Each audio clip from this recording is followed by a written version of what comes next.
सृष्टि बोल रहे हो? सृष्टि मैडम, आप कौन? हाँ बेटा, सृष्टि से बात करो क्योंकि उसकी क्लास है भी, मैंने मैसेज दिया है। हाँ, दूसरा नंबर है। अच्छा अच्छा, मैंने ग्रुप पे तो मैसेज दे दिया, रहने दो फिर आप अभी।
हाँ, पूजा चौधरी, पूजा कुमावत,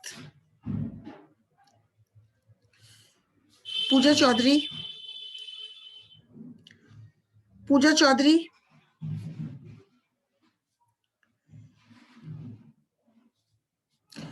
पूजा कुमावत,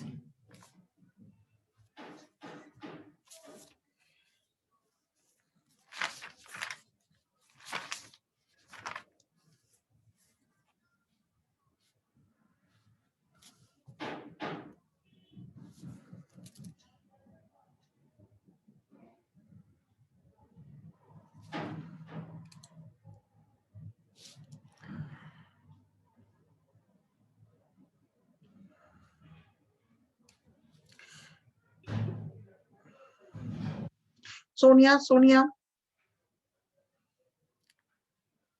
यस मैम। हाँ बेटा, लगा दी प्रेजेंट लगा दी बेटा। पूजा कुमावत, सोनिया, सोनिया लक्सर, पूजा चौधरी,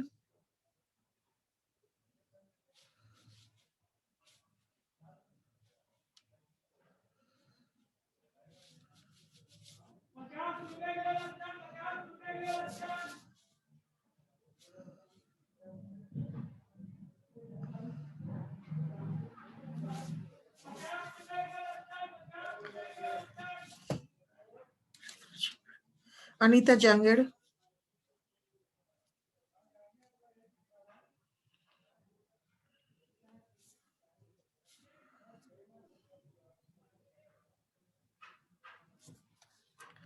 निकिता चौधरी, अनीता जांगड़, निकिता चौधरी, तनुप्रिया, तनुप्रिया,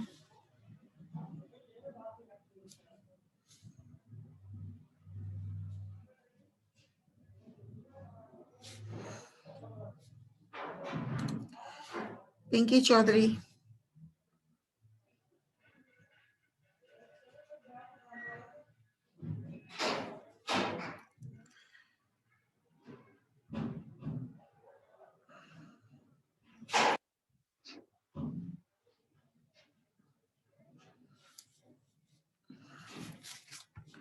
कौन कौन आ गया? पूजा चौधरी, अनीता जांगड़, निकिता चौधरी, तनुप्रिया, सोनिया लक्सर, पूजा कुमावत, पिंकी चौधरी।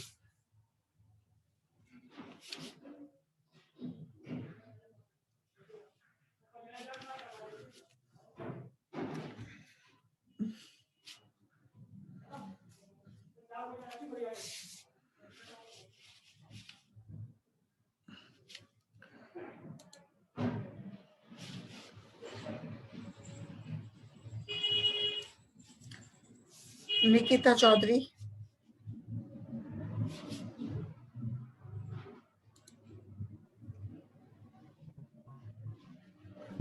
मैम। बेटा पूजा, कौन? हाँ बेटा बोलो। मैम जो ब्लैक ब्लैक फाइल है, उसके अंदर आपने जो दिया है तो एक मेंबर है वो 2-3 पेज में आएगा, तो कर सकते हैं क्या हाँ कर इसे? सकते हो बेटा, कर सकते हो। प्रैक्टिकल में अगर दो शीट्स पे आएगा, 3 शीट्स पे तो कर सकते हो। कौन सा मेंबर है बेटा वो, कौन सा है? मैम अभी तक स्टार्ट नहीं किया है, आप हाँ स्टार्ट करेंगे कर सकते काम हो बेटा, करना। कर सकते हो बिल्कुल। पूजा पूजा मीना भी आ गई, कर सकते हो बेटा। Okay ma'am. ओके बेटा।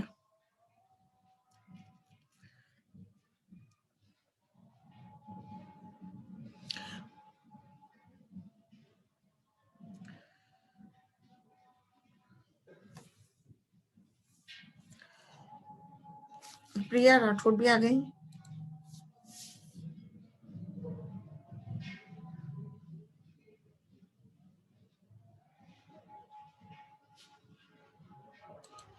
रेडमी नोट प्रो, रेडमी इनका नाम क्या है?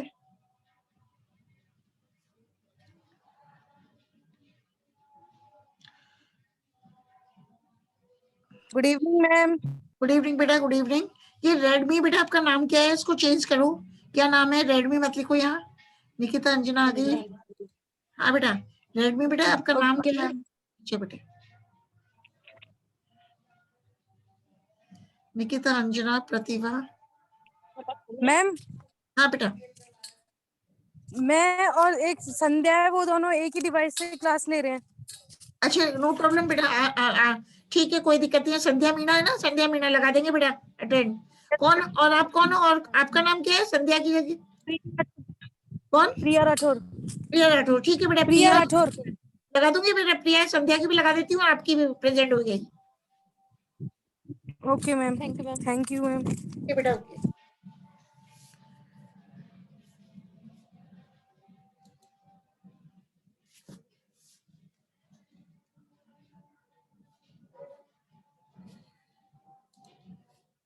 बेटा इसको नाम चेंज करो। खुशबू सिरोही आ गई, आरती चौधरी, प्रतिभा शर्मा, है ना बेटा। 6JZNPB कौन है? अपना नाम चेंज करो इसमें। कौन है नाम? ये पासवर्ड दे दिया है आपने, ये वाला नेम चेंज कर दो बेटा। हाँ, 6JZ, capital N, capital B, capital P, capital small b। इसमें खुशबू सिरोहिया भी आ गई, आरती चौधरी, प्रतिभा शर्मा,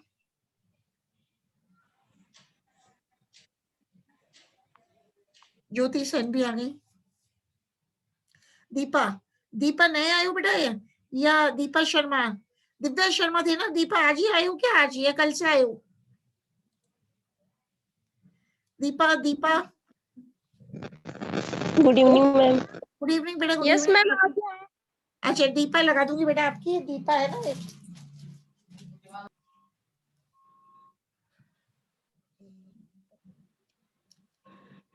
ऋतिका अटल भी आ गई, ज्योति सेन आ गई, खुशबू सिरोहिया, प्रतिभा शर्मा। ठीक है बेटा। अभी अपन क्लास में क्या ले रहे हैं बेटा? अपन ले रहे हैं फंजाई में, मतलब कवक में प्रजनन कैसे होता है, रिप्रोडक्शन कैसे होता है। तो कवकों में जनन, कायिक जनन होता है, अलैंगिक जनन होता है, तथा लैंगिक विधियों के द्वारा कवकों में जनन होता है। तो अपन बात करेंगे कवकों में कायिक जनन, मतलब वेजिटेटिव रिप्रोडक्शन कैसे होता है। तो पहला है कवकों में कायिक जनन निम्न प्रकार से संपन्न होता है। पहला है बेटा विखंडन के द्वारा, फ्रेगमेंटेशन। तो कुछ मतोपजीवी कवक प्रजातियों जैसे कि म्यूकर एवं पेनिसिलियम में कवक जाल किसी आकस्मिक दुर्घटना के कारण टूटकर छोटे छोटे खंडों में विभक्त हो जाता है। इस प्रकार प्राप्त प्रत्येक खंड वृद्धि करता है एवं स्वतंत्र रूप से नए कवक जाल का विकास करता है। ठीक है। और दूसरा है बेटा बाइनरी फिशन के द्वारा भी कवक में कायिक जनन होता है। तो कुछ ईस्ट प्रजातियां जैसे कि साइजोसेकेरेमाइसीस, कुछ ईस्ट प्रजातियां जैसे कि साइजोसेकेरोमाइसीस में जनक कोशिका पहले सुदीर्घित हो जाती है तथा इसके बाद विभाजित होकर दो समान आकृति की संतति कोशिकाओं का निर्माण करती है। इस प्रकार निर्मित प्रत्येक संतति कोशिका वृद्धि करके एक नवीन वयस्क कोशिका में परिवर्तित हो जाती है। तो अपन क्या देख रहे हैं कि बाइनरी फिशन के द्वारा भी कवकों में कायिक जनन होता है। तो ईस्ट भी क्या है, कवक है। तो कुछ ईस्ट प्रजातियों जैसे कि साइटोसैकरोमाइसीज में जनक कोशिका मतलब पेरेंट सेल पहले या मदर सेल जनक कोशिका पहले सुदीर्घित हो जाती है, इसके बाद विभाजित होकर दो समान आकृति की संतति कोशिकाओं का निर्माण करती है। इस प्रकार निर्मित प्रत्येक संतति कोशिका वृद्धि करके एक नवीन वयस्क कोशिका में परिवर्तित हो जाती है। तीसरा है बेटा, बडिंग के द्वारा भी कवकों में कायिक जनन होता है। बडिंग के द्वारा भी कवकों में कायिक जनन संपन्न होता है। अभी अपन देखेंगे, ये तो स्लाइड शेयर करूंगी मैं। मुकुलन के द्वारा, तो इस प्रक्रिया के अंतर्गत विशेष प्रकार के एंजाइम द्वारा जनन कोशिका भित्ति का कोई सा भी हिस्सा शेष कोशिका भित्ति की तुलना में कोमल हो जाता है। अब जीव द्रव्य के दबाव के कारण प्रोटोप्लाज्म जीव द्रव्य के दबाव के कारण यह कोमल कोशिका भित्ति एक अतिवृद्धि के रूप में उभरती है। इसे मुकुल कहते हैं, इसे बड कहते हैं। कभी कभी यह संरचनाएं एक के बाद एक श्रृंखला के रूप में पाई जाती हैं। प्रत्येक मुकुल या कलिका मुख्य कोशिका के रूप में कार्य करती है।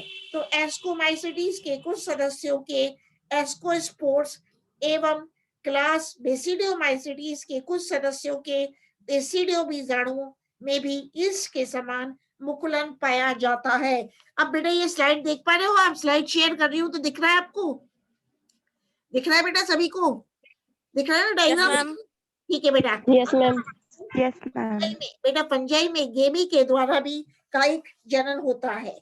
तो कौन कौन सी फंजाई है? जैसे फंजाई के कवकों के कुछ सदस्यों जैसे कि बेटा सेप्रोलेग्निया, फंजाई का नाम क्या है? सेप्रोलेग्निया में कवक सूत्र के किसी भी हिस्से से एक पतली भित्ति युक्त अनियमित आकृति की बासल संरचना उत्पन्न होती है, जिसे गेमी कहते हैं। यह संरचना मुख्य तंतु से अलग होने के पश्चात जनन नलिका के द्वारा नया कवक जाल विकसित करती है। तो अपन फंजाई में क्या देख रहे हैं? रिप्रोडक्शन इन फंजाई की बात कर रहे हैं। तो इसी प्रकार से वापस शेयर करती हूँ। अब क्लेमाइडो स्पोर्स के द्वारा भी, क्लेमाइडो बीजाणु के द्वारा भी फंजाई में फंजाई में मैम होता है। हाँ बेटा, आरबीडी में कहाँ है? हमें मिला ही नहीं। अभी वीडियो, कौन सा वीडियो? ये वाला तो चल रहा है, शेयर तो हो रहा है। हाँ मैम शेयर तो हो रहा है, लेकिन बुक में कहाँ है? बुक में अभी बाद में खोल लेना बेटा पेज नंबर, क्योंकि मेरी बुक है आरबीडी, तो आरबीडी में पेज दूसरा है। आप तो अभी सुन लो, क्योंकि है ना अपने पास टाइम भी कम है। पेज नंबर 7.19 है मेरी में, तो बेटा 7.19 है ना मेरी में। तो अभी मैं वैसे ही समझा देती हूँ आपको। क्लेमाइडो क्या बेटा? अभी आप देखो मत, ये बस सुनो बेटा। क्लेमाइडो स्पोर्स के द्वारा भी फंजाई में कायिक जनन होता है। तो ये मोटी एवं कठोर भित्ति वाली संरचनाएं होती हैं, जिनका जीव द्रव्य अत्यंत सघन होता है। यहाँ संचित भोज्य पदार्थ लिपिड्स के रूप में पाया जाता है। तो बेटा ये डायग्राम जो मैंने दिखाया है वो मैं एरो घुमा रही हूँ, ये है क्लेमाइडो स्पोर्स, क्लेमाइडो बीजाणु। और एक ए में क्या है? आइडिया है या ओइडिया है। तो क्लेमाइडो स्पोर्स में जो संचित भोज्य पदार्थ होता है लिपिड के रूप में पाया जाता है। और कवक जाल में एक बार बेटा दो जने आए, कौन कौन? ज्योति मीना ओप्पो आई है, ठीक है। तो कवक जाल में उपस्थित क्लेमाइडो स्पोर्स टर्मिनल या अंतर्वेशी क्रम में व्यवस्थित रहते हैं। इस प्रकार एक कवक सूत्र में विकसित क्लेमाइडो बीजाणुओं की संख्या एक या एक से अधिक होती है, जो एकल या श्रृंखलाबद्ध रूप में व्यवस्थित रहते हैं। कवक सूत्र की वह कोशिका जिससे, एक बार बेटा बोलने दो एक बार, कवक सूत्र की वह कोशिका जिससे क्लेमाइडो बीजाणु का निर्माण होता है, वह गोलाकार आकृति ग्रहण कर अपने इर्द गिर्द एक मोटी कोशिका भित्ति बना लेती है। हाँ बोलो बेटा, आप क्या कहना चाह रहे हो, बोलो। हाँ बोलो बेटा, आपने लिखा है नहीं बोलने देंगी मैम, आप बोलो, जब मैं बोल रही हूँ तो आप बोल नहीं रहे। आपने आरती चौधरी ने लिखा है नहीं बोलने देंगी मैम, अब जब मैं पूछ रही हूँ बोलो तो आप बोल चुप हो गए। बोलो बेटा, बोलो बेटा, बोलो। नहीं बोल आप तो स्टार्ट करो। हाँ बेटा, ठीक है, स्टार्ट करते हैं बेटा। ठीक है, तो मैंने क्या बता रही हूँ आपको, क्लेमाइडो बीजाणु, क्लेमाइडो स्पोर्स के द्वारा भी बेटा फंगस में कायिक जनन होता है। तो यह मोटी एवं कठोर बाह्य भित्ति वाली संरचनाएं होती हैं, जिनका जीव द्रव्य अत्यंत सघन होता है। यहाँ संचित भोज्य पदार्थ लिपिड के रूप में पाया जाता है। ठीक है बेटा, तो कवक जाल में उपस्थित क्लेमाइडो बीजाणु, क्लेमाइडो स्पोर्स अंतस्थ या अंतर्वेशी क्रम में व्यवस्थित रहते हैं। इस प्रकार एक कवक सूत्र में विकसित क्लेमाइडो बीजाणुओं की संख्या एक या एक से अधिक होती है, जो एकल या श्रृंखलाबद्ध रूप में व्यवस्थित होते हैं।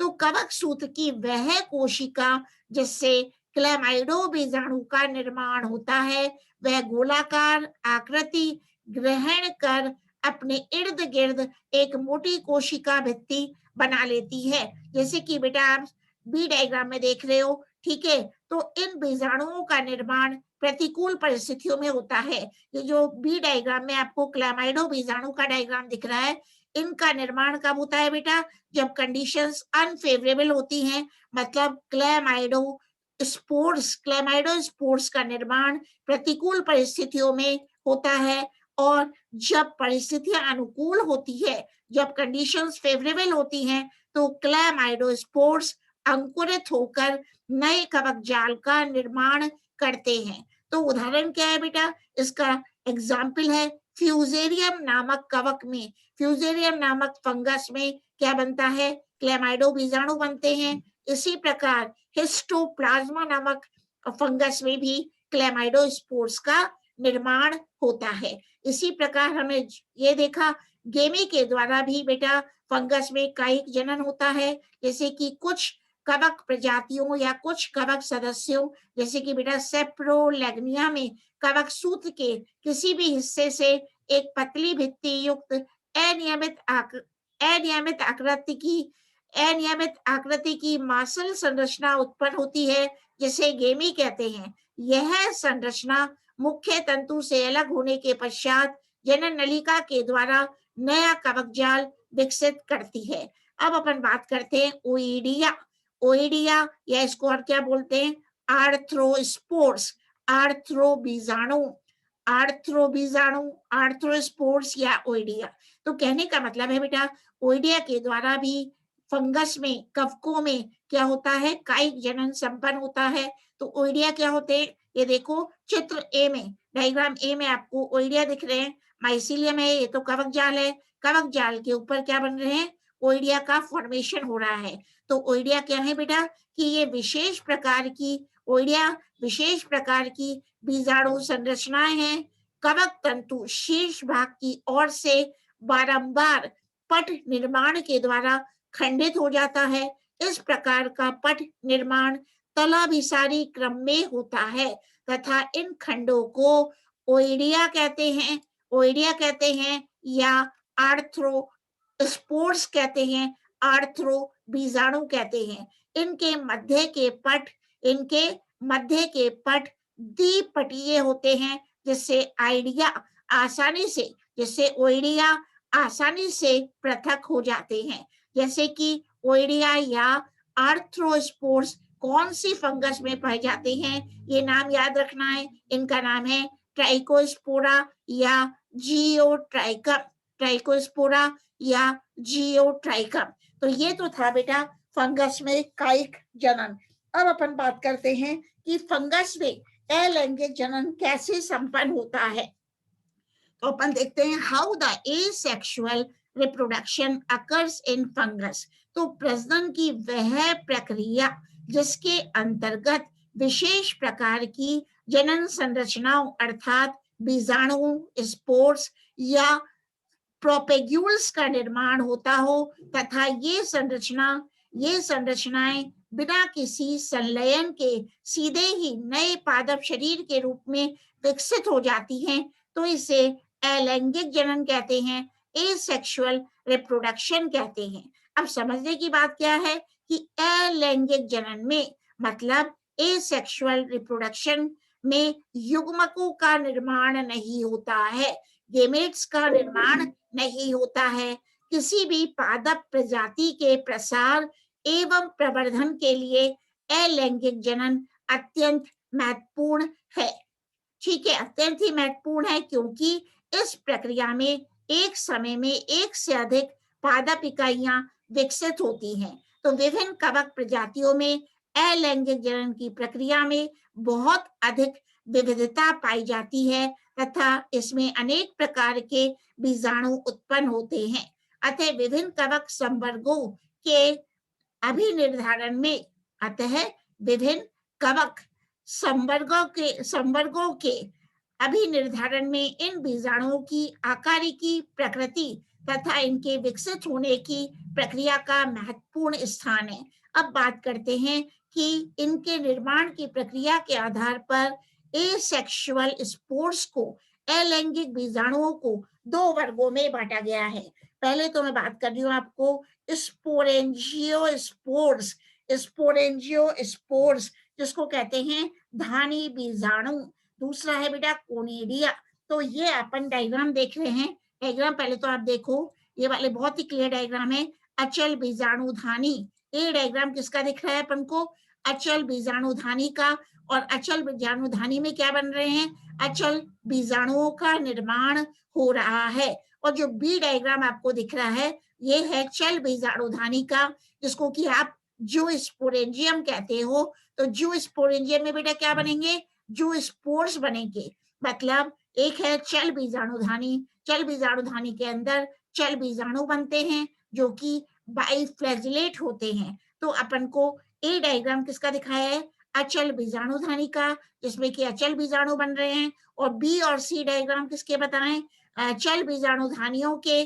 और चल बीजाणु धानियों में आप देख रहे हो चल बीजाणुओं का निर्माण हो रहा है। तो कहने का मतलब है, पहले मैं बात कर रही हूँ स्पोरेंजियोस्पोर्स की, धानी बीजाणु की। तो ये पतली झिल्ली द्वारा आवृत एक थैलीनुमा संरचना के भीतर उत्पन्न होते हैं, जिसे बीजाणुधानी स्पोरेंजियम कहते हैं। ठीक है, आप ये देख रहे हो स्पोरेंजियम बीजाणुधानी कहते हैं।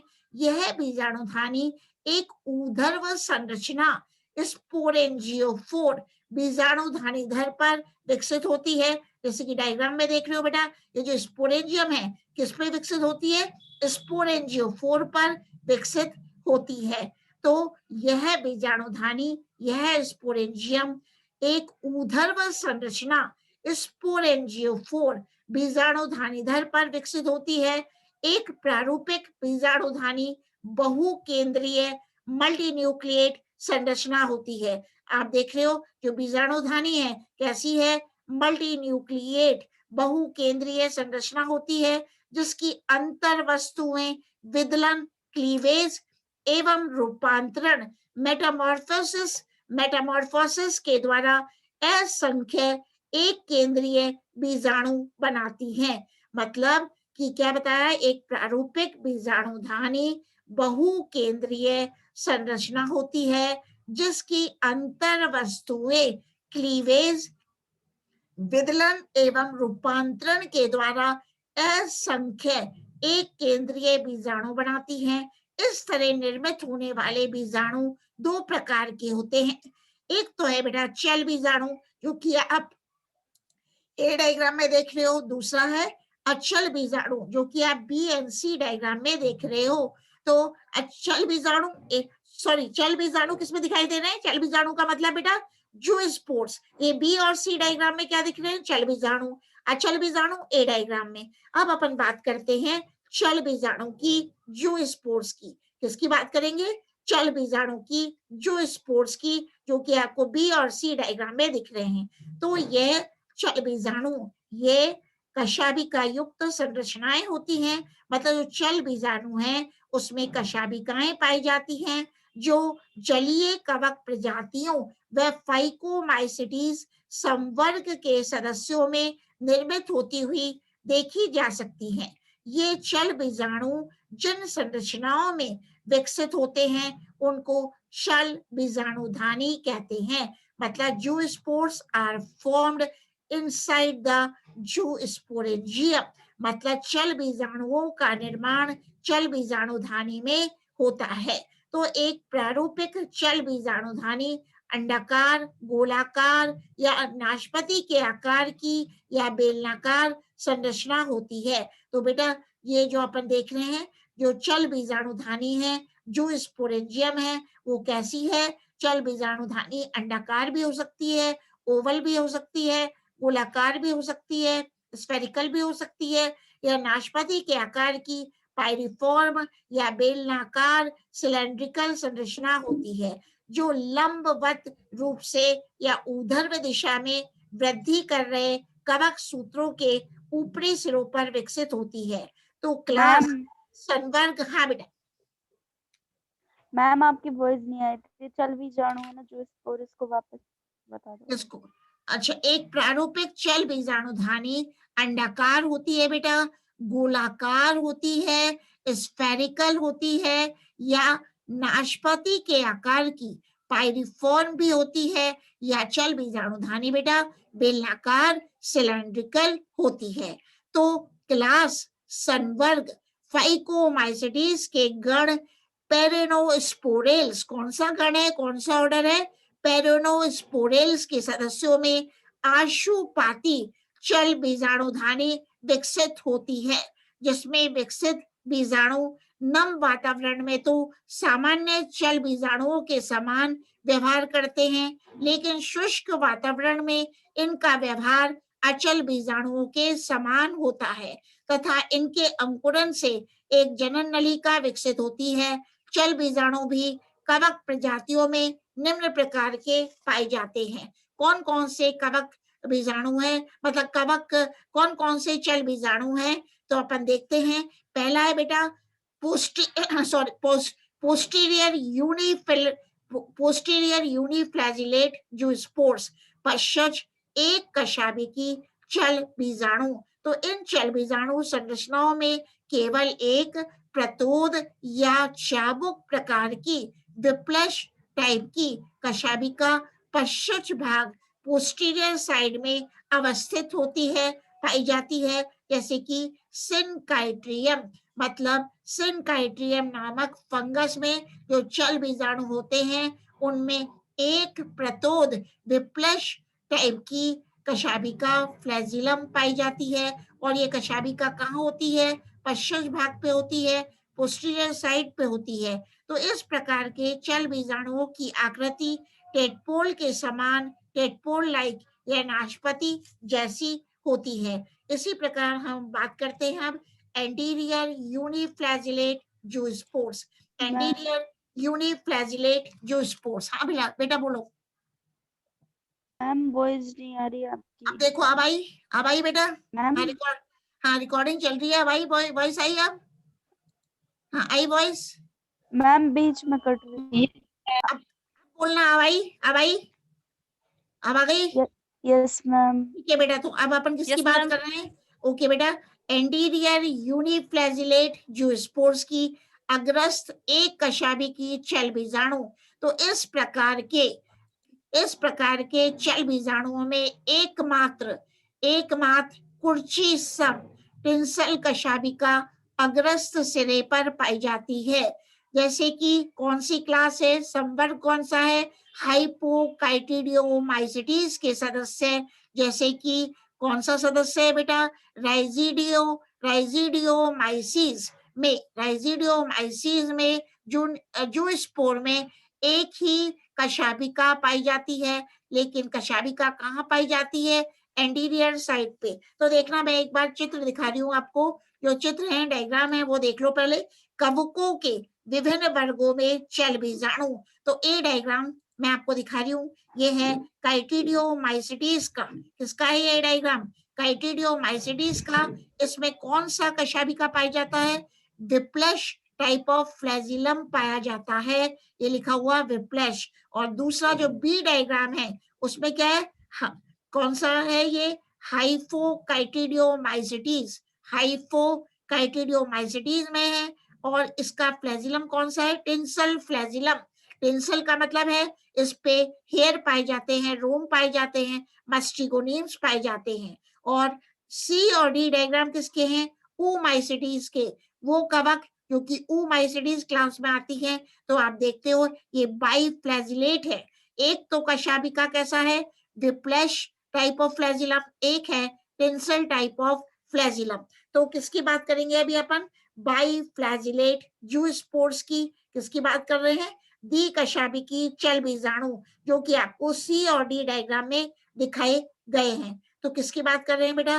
द्विकशाभिकी चल बीजाणु, बाइफ्लैजिलेट जूस्पोर्स। तो इस प्रकार के बाइफ्लैजिलेट जूस्पोर्स चल बीजाणु मुख्यतः क्लास oomaicides के सदस्यों जैसे स्क्लेरोस्पोरा, एक बार बेटा, जैसे स्क्लेरोस्पोरा में पाए जाते हैं। अब आ रही है आपको आवाज? आ रही है ना? तो एक स्लाइड आपके साथ और शेयर कर देती हूँ मैं। एक, हाँ,